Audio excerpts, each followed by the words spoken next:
So hello Prem. So the chapter is pretty easy except the fact of the cloning vector. The section of the cloning vector is the hardest part of this chapter and everything else is easy. So I will say that it's 12th, also high weightage, but a moderate chapter, not really an easy chapter. And we have today biotechnology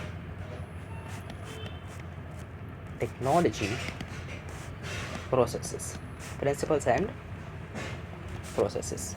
So let's understand first some basic important lines of NCRT. So first we have traditional biotech, and next we have modern biotech. So what's the difference between the traditional biotech and the modern biotech is explained by the European Federation of Biotechnology, which gave a definition as the integration of natural science in organisms, cells and parts thereof, and molecular analogues for products and services. So what does the entire line mean? So in this line, they have basically included the they have included the traditional as well as the modern aspect of biotech and included it inside a single definition. So we have the EFB, which included the traditional as well as the modern. And now here, the traditional consists of the natural science and organism, cells and parts thereof. This includes the traditional point of view because from what they mean by the sentence is that, for example, what you are going to learn in microbes and human welfare, the lactic acid bacteria that is utilized to convert milk into curd, increasing the vitamin B12 in the curd. So in this case scenario, lactic acid bacteria is the live organism, and or we can also use, if we do not want to use the bacteria, we can use the enzyme of the bacteria, because the purpose of that bacteria is to secrete an enzyme which will convert it into curd. So using the organism or the secretions of that organism, which is basically an enzyme, and cells parts thereof, these is including the traditional point of view of biotech. Whereas molecular analogues is a very complex thing. For example, we have learned it in reproductive health actually. There is a steroidal hormone in our body which is called as progesterone. This is a biological chemical. Now creating an artificial chemical which will resemble this is called as a molecular analog. So in this case, progestasert is a molecular analog of progesterone, and this is done by the application of biotechnology, and that is why this includes the modern perspective. So the modern biotech includes the genetic engineering and bioprocess engineering.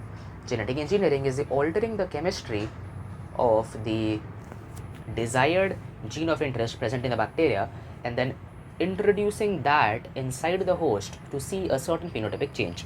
Whereas bioprocess is basically the product that we get but producing it in a larger scale and also in a sterile environment, because we only want the desired eukaryote or the prokaryote or the microbe, whatever you want to call it. So the question is, why is modern better than traditional? So there is nothing wrong with using lactic acid bacteria or the enzymes of the lactic acid bacteria to produce curd from milk. But the thing is, this is very time consuming. So by using genetically modified organisms, which is basically genetic engineering, altering their genome, you are able to produce the same but on a larger scale, and that is why it's better than traditional biotech. And you can also do multiple stuff like in vitro fertilization, in vitro gene, developing a DNA vaccine, correcting a gene defect and using it are all the parts and applications of modern biotechnology.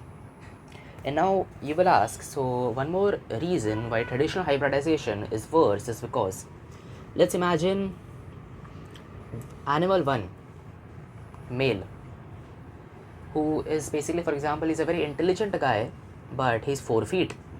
And for example, there is again an animal 2, female.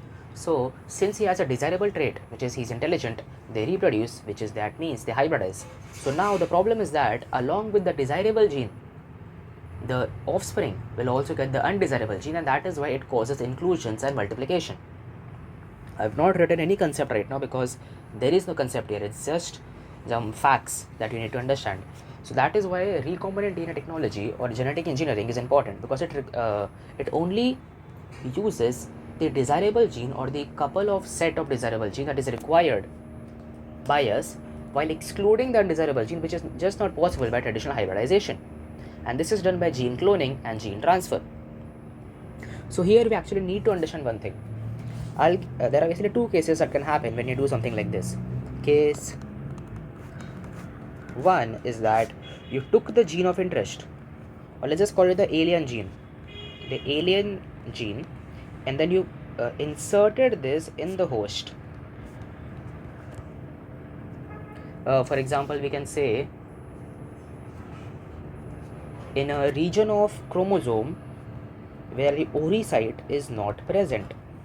Whereas case 2, of course, the same thing, but you inserted it in the chromosome which contains the ori site. So first things first, what is ori site? And the second things first, and the second thing is which one is better. So obviously case 2 is better, case 1 is bad. The reason is that ori site represents the origin of replication, which is the one that initiates replication. Therefore, for the multiplication of any alien piece of DNA, the alien piece of DNA should be integrated in the part of the chromosome that contains the origin of replication. That is the entire emphasis here. So it's something like this we need to understand. And then we talk about the first artificial rDNA, which is a recombinant DNA, which was created by Herbert Boyer and Stanley Cohen in 1972, in which they used the gene of interest from Salmonella typhimurium containing antibiotic resistance, and they linked it with the plasmid of Escherichia coli, and that plasmid is also called as an autonomously replicating circular extrachromosomal DNA. So let's understand that first things first. So let's understand the concept of this.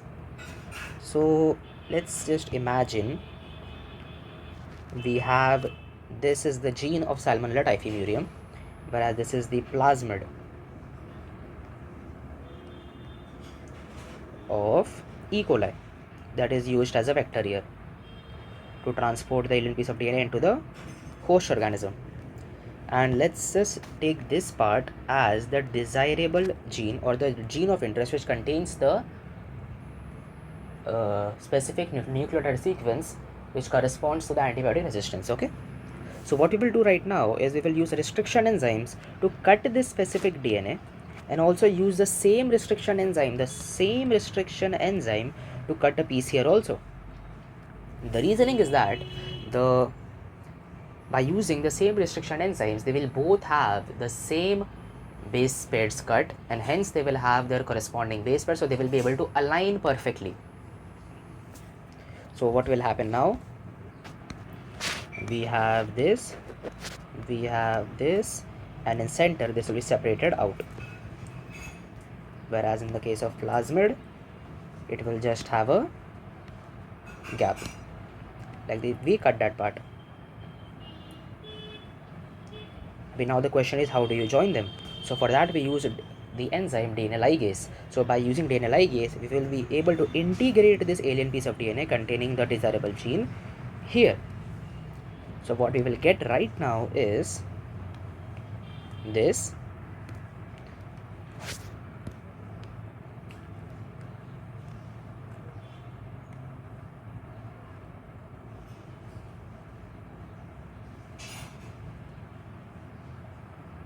This.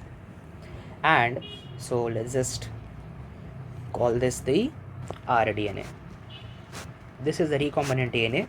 It contains the vector, which is the yellow part, and it contains the red part, that is the gene of interest that we need. And now this will be introduced inside the host, and as we just talked about earlier, it needs to be integrated in that part of the chromosome which contains the origin of replication. And here's another twist: how will the gene of interest multiply within the host cell? So as in this case, the host is also E. coli.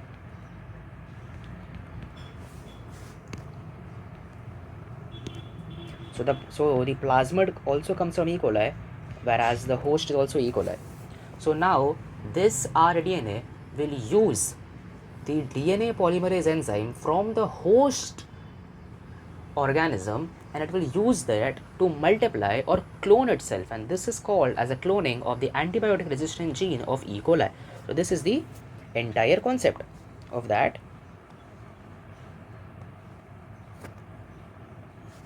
So let's talk about a little bit about a restriction enzyme. Again, some basic concept.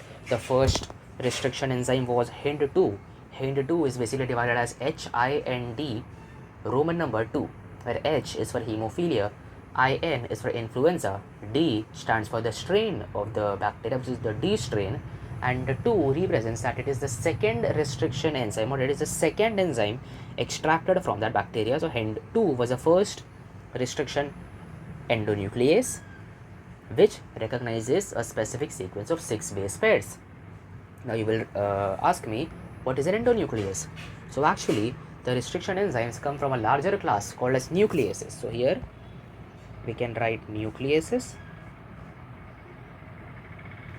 which has exonucleases and has endonucleases. So if I create like a gene,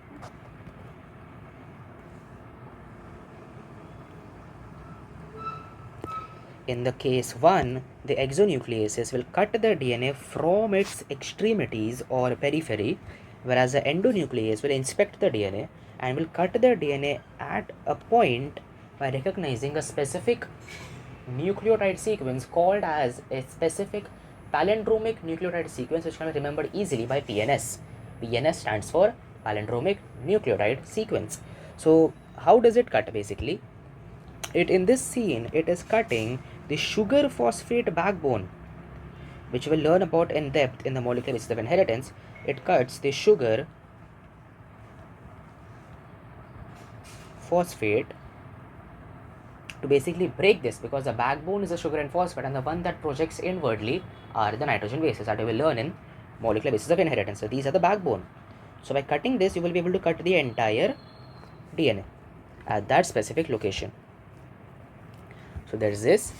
And to know some more stuff, which will be that there is Hind 2, which is the first one. There is another one in NCERT which is given as EcoR1, in which E is Escherichia, CO is coli, R is the R strain, and 1 represents that it is the first enzyme extracted from that E. coli, and it comes from the bacteria called Escherichia coli RY13. And for some more number depth, there are a total of 230 strains of bacteria, and from them over 900 restriction enzymes has been extracted. So these are just theory, there is nothing to really understand here. And here comes the next part, is we are going to learn how EcoR1 works, the process of how EcoR1 works. That is lovely. So EcoR1 is a nice guy. So it recognizes a specific sequence of 6 base pairs: G, A, T, T, C, G. G, A, T, T, C, G. And this has to be same on both sides. So if this is G now, this becomes A, T, T, C. And you will say, why does this happen? Because G and C has to be complementary. A and T has to be complementary because they are complementary base pairs. Adenine will make bond with thymine, whereas guanine will form bond with cytosine. Okay, so if I call this as the vector DNA and this as the foreign DNA, and create the same thing, G, A, T, T, C, J, A, T, T, C. Now the function of this EcoR1 is that it will cut this specific sequence of DNA in this manner between, this is the main line, EcoR1 cuts the DNA between the bases G and A only when the sequence G, A, T, T, C is present in the DNA. So is the sequence G, A, T, T, C present? Yes, that's true. So the first criteria is done. So now it will cut the DNA between the bases G and A. So this is G, this is A. So it will cut this section of DNA. So now this section of DNA is gone, whereas in this side it will cut between G and A in this manner. Now this area will be gone. So how does this turn out? There is G, C, T A A, there is A T T C G, and this area is remaining, and this area is remaining. Now this is where the fun part begins. There is another enzyme called as DNA ligase. So now DNA ligase will help. So what are these things called, by the way? This is called as a sticky ends, because you cut by cutting them, you are leaving this portion like T T A A A A T T. Their counterparts have been removed, so that is why they are called as the sticky ends. And basically the DNA ligase will facilitate the joining of the sticky ends and they will combine. So we cannot create this here, but on the next page we can do that.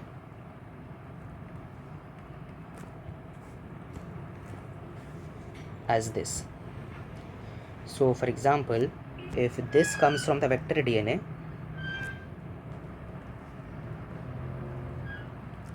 and this comes from the alien piece of DNA, and this will be the final product, and this is called as, which color should we choose? Here it is, our DNA, the recombinant DNA. Now this will go inside the host cell, and if the host cell is able to take this, it is called as a transformant, and if it does not take the foreign piece of DNA, it is called as a non-transformant. And then we have the separation and the isolation of DNA fragment, which basically means that if the restriction enzymes cuts the DNA at multiple parts, so it will create multiple DNA fragments, which can make it difficult to select out the gene of interest. So that is why this method is used. The gel electrophoresis, in which there is a medium which is agarose that comes from a natural polymer seaweed, and then an electric field is applied which creates the anode and cathode. And since we already know that DNA is a hydrophilic negatively charged molecule, it will go towards the positive charge. So the DNA moves towards the anode, which is a positive charged end. So that is why the lighter the DNA, the farther it will go. And by this way, the DNAs get isolated out. They just by like sieving effect, they just travel towards the anode, and then you can pick out the desired gene, and that process is called as elution. And if you are wondering what these bands of DNA looks like, so after adding ethidium bromide and UV light, by adding ethidium bromide and seeing them in UV light or UV rays, you can see orange bright bands. And hence we enter the hardest part of this chapter, which is the cloning vector, where the theory comes.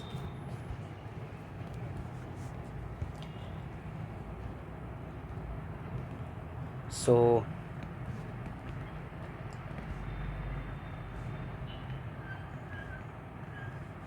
cloning vectors. There are two types of vectors. Vectors can be a plasmid, or it can be a bacteriophage.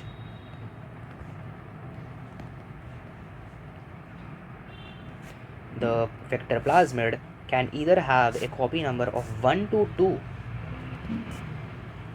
or can have as great as 15 to 100, which means if the gene of interest is integrated into this plasmid, it can either create a minimum of a single copy or a double copy, or can go even as great as 100 copies of itself. Whereas a bacteriophage are the viruses that infect the bacteria, and then once again they will infect the bacteria, and they will use the DNA polymerase enzyme of the bacteria to multiply within the bacteria. Okay, easy stuff. So here comes the origin of replication. The origin of replication has two uses. The oocyte is, of course, is the one that initiates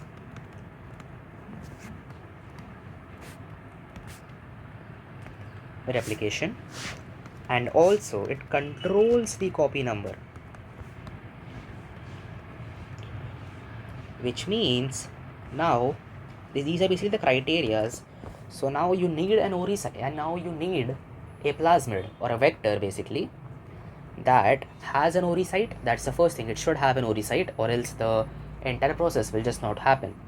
It should have an oocyte, and the second criteria is that it should support a high copy number, because the higher the copy number is, the more amount of product we will get, which is the gene of interest will be multiplied. This is the first thing. The second thing is a selectable marker.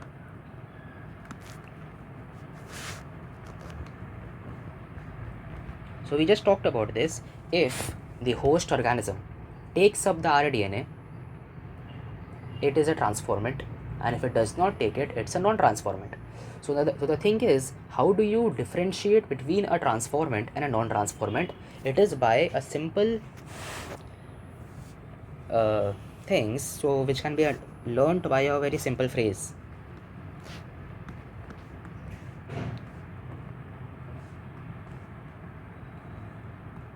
In which the important line is A, C, T and K, the capital letters. Yes, and that is a K. That's how I write my K. Where A stands for ampicillin, C for chloramphenicol, T for tetramycin and K for kanamycin. So these are the things that are utilized or can be considered as a selectable marker. And what is their purpose? Their purpose is to separate out the transformants from the non-transformants, which we now learn in the right now. Because the third is cloning site.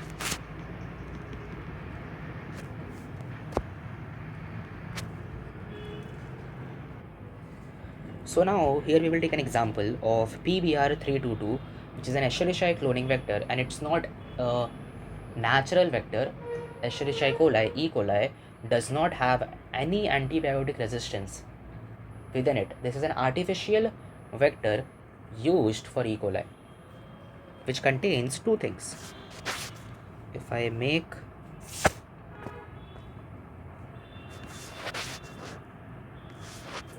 this,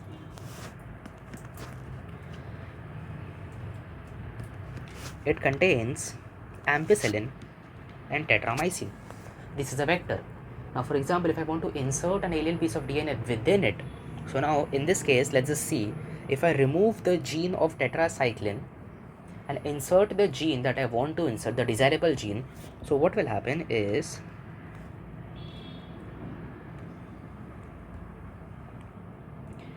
it will still have the ampicillin, of course, but the tetracycline gene is gone. So now this is an, oh, what the fuck is that?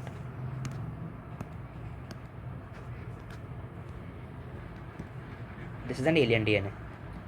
So now this is what we call as the rDNA, and this is the vector. So what's the difference between the vector and the rDNA? The vector has two antibiotic resistance towards ampicillin and tetracycline, whereas rDNA only has resistance towards ampicillin. So here comes the real part.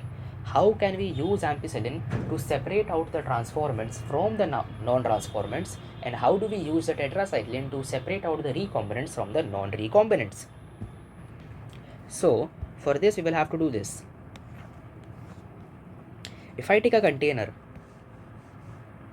okay, this is a container which will contain the agarose gel and the ampicillin resistant gene. And what does this contain? This contains AMP. And if you add the host organism in this, so as I just told you, normal Escherichia coli cells do not carry any resistance against any of the antibiotics. So the host organisms that are able to survive on this ampicillin are the transformants, which means that they took the rDNA, so they got the ampicillin resistant gene, and the one that did not take do not have any resistance, so they die. So the ones that die are the non-transformants, and the ones that live are the transformants. So now how do you find out how do you differentiate between the recombinants and the non-recombinants? For that, you take another dabba, and that is tetracycline. So now the ones that are able to survive here are basically the ones that die are the recombinants, and the ones that don't die are the non-recombinants. So it is just that simple. So ampicillin was able to differentiate between the transformants and the non-transformants, whereas the tetracycline was able to differentiate between the recombinants and the non-recombinants, as the non-recombinants will not die because they have both ampicillin and tetracycline resistant gene. And as we can clearly see, this process of having a bucket of ampicillin, a bucket of tetracycline, and basically testing them out to find out everything is just a complex process. And that is why we have a few important NCRT lines, which is the insertional inactivation, in which, for example, if we have a gene that expresses itself and secretes an enzyme called as beta galactosidase. So here we will use an important thing. If I remove this gene and add an alien piece of DNA to it, it will lose the capacity to secrete beta galactosidase. Now, insertional inactivation occurs when you add chromogenic substances, or basically we can say chromogenic substrate. So we have one gene, or we have one organism that does not have the rDNA, or we can say that does not have the alien piece of DNA, which means it can still secrete beta galactosidase, whereas the other took the alien piece of DNA and hence lost that ability. So the ones that are able to give blue colored colonies, the color blue, which you can remember simply by beta. Beta is B, so from B you get blue. The ones that give blue colored colonies are the one that does not have the alien piece of DNA, and the ones that do not give it are the one that does have it.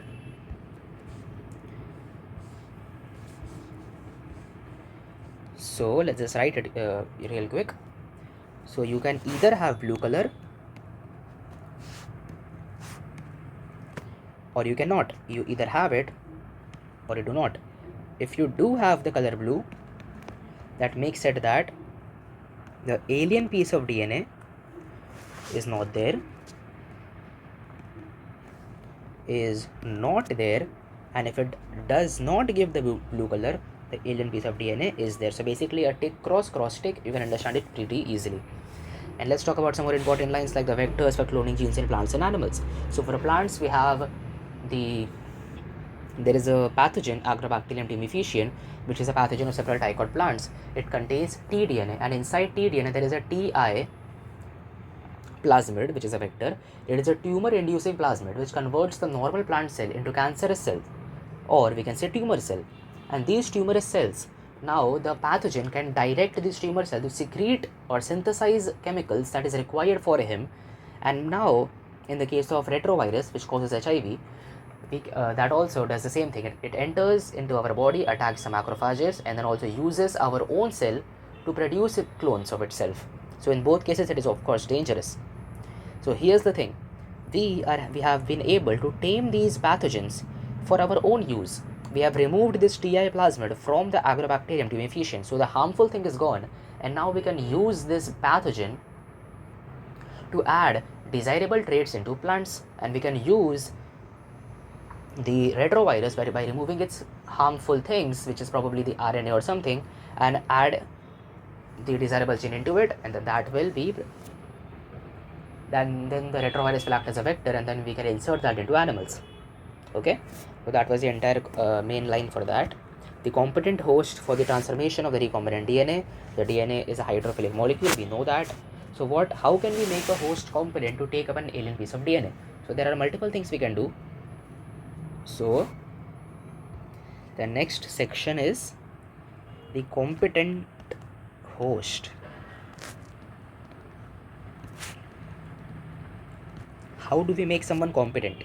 So the first thing is to give this host a specific concentration of divalent cation like calcium, which increases the efficiency with which the DNA can enter the bacterium through the pores in the cell wall. So that's pretty simple.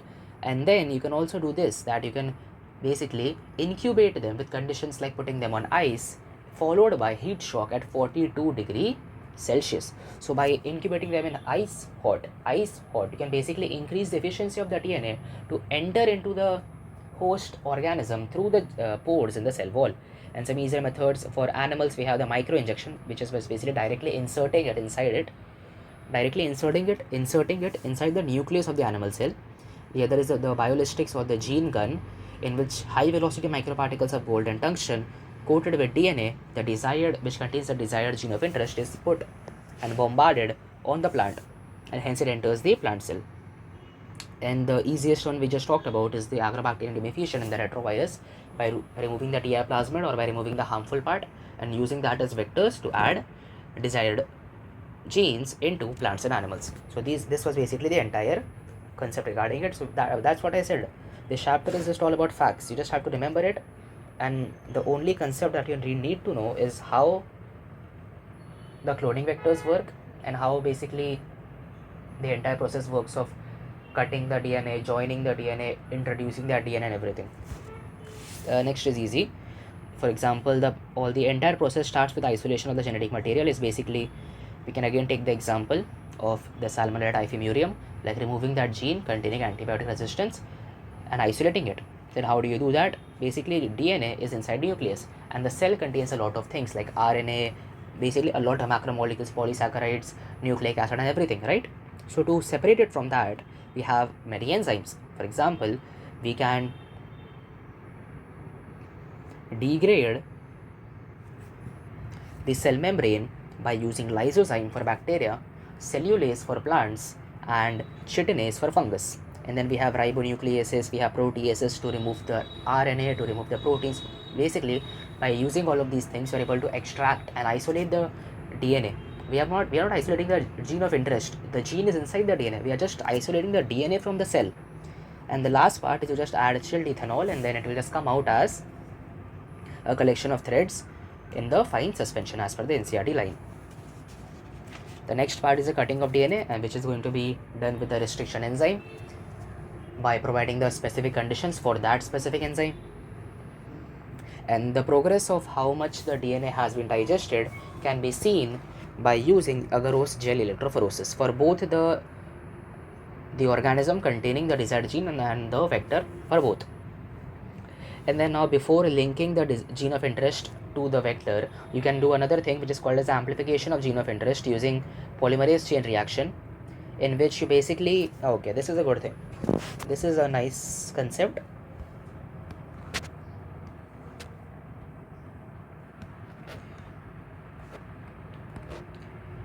Amplification of gene of interest, in which we are going to use PCR, polymerase chain reaction. And how does that work? In this, for example, I have a DNA, a double-stranded DNA. What I will do is we would go through three processes: denaturation, annealing, and extension. Denaturation is basically heating up the DNA so that the two strands that are joined together will separate out, and that is what we want. And now, once the DNAs are separated out, so now we have two single-stranded DNA. So what did we have? We had one, oh, what the hell is this color? We had one double-stranded DNA which we heated to give us single-stranded DNA. Two single-stranded DNA. And now we will attach something called as the oligonucleotides, which are small chemically synthesized oligonucleotides that are going to start as the starting pair of nucleotides for creating the new this. So we are going to attach a oligonucleotide.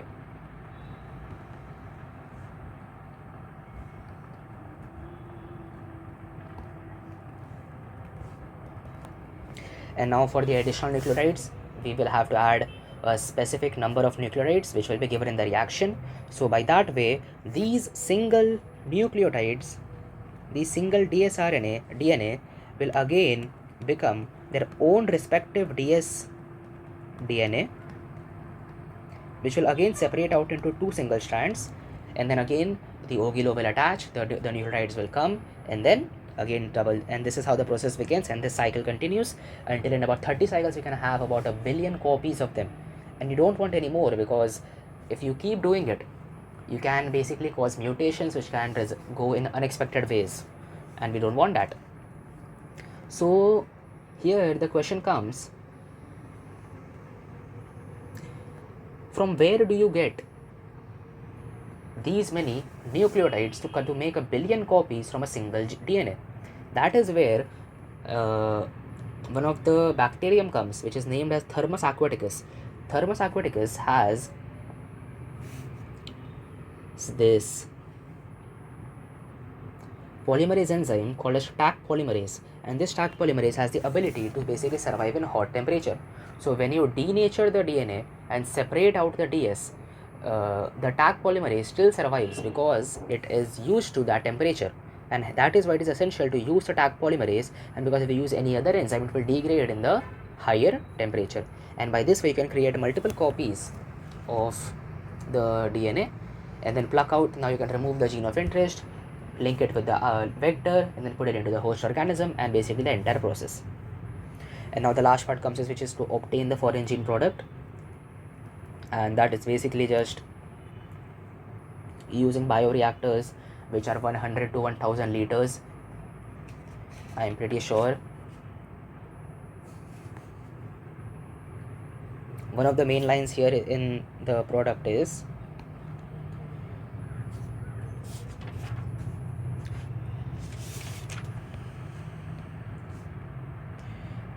one of the most important line is that, for example, if I make a bioreactor, if this is a bioreactor, so basically from one area the culture is added in, whereas from the other area the culture is removed. The reason of doing this is to keep the bioreactor in its most active log slash exponential phase, to basically give it the, basically it's in simple English, to give the maximum amount of product. That's the main thing. And of course the product will be called as the recombinant protein, because a normal protein synthesized is a protein, whereas if the protein that is synthesized comes from a recombinant DNA, it is called as a recombinant protein. Simple as that. And now we need to provide some optimum conditions, like it should have the optimum temperature, pH, substrate, salt, vitamin, oxygen. There are two types of bioreactors. There is a simple stirred tank bioreactor, and there is a sparged stirred tank bioreactor. There is an agitator system, oxygen system, foam control system, temperature control system, pH control system, sampling ports to remove small volumes of the product to see whether it's complete or not. And this is basically just the simplest of stuff. This is actually, if you just read it once, you will never forget it. It's just that easy. The hardest part was to understand how the cloning vectors work and how the entire process works. So this is where I will just end this chapter with a simple thing, which is starting from the isolation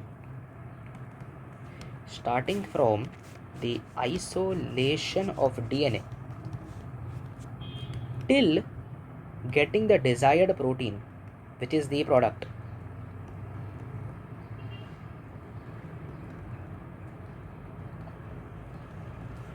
This entire process is called as upstream processing.